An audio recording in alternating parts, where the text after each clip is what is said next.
Gejala awal dari batuk pilek itu bisa ada demam, bisa mulai terasa radang tenggorokan, nyeri-nyeri tenggorokan, lalu bisa juga mulai terjadi nyeri-nyeri pada sendi.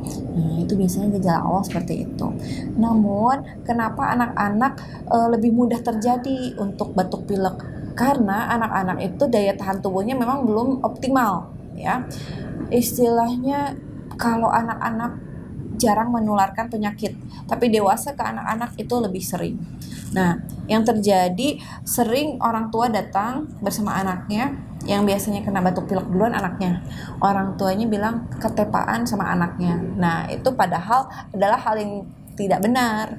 Itu bisa jadi orang tuanya dulu yang terkena, namun daya tahan tubuh orang tuanya lebih bagus. Anaknya sudah terkena virus, muncul gejala. Orang tuanya masih bagus, belum muncul gejala. Begitu. Penanganan pertama pada anak batuk pilek memang cukup penuhi asupan nutrisinya, ya, yang baik. Hindari pemberian susu dengan dengan kandungan gula yang tinggi, ya.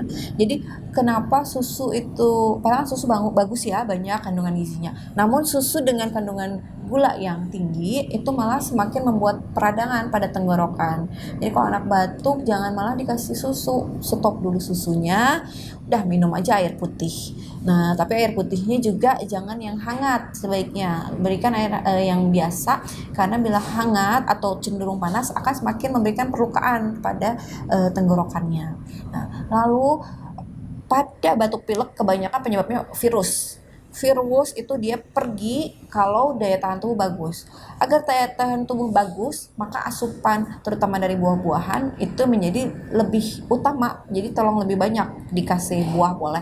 Bagusnya sih buah naga yang antioksidannya tinggi ya, buah apel. Tapi anak-anak buah apa aja yang suka boleh diberikan. Boleh dikasih semangka pun, yang manis itu nggak masalah. Tapi jangan lupa konsumsi makan nasinya dulu dan sesudahnya minum air putih begitu. Saya Dr. Dani Kartikasari dari Klinik Jejaring Pajajaran, Klinik Kiara Wisada, dan Klinik Itanas. Jangan lupa saksikan Tanya Dokter hanya di channel YouTube PRFM.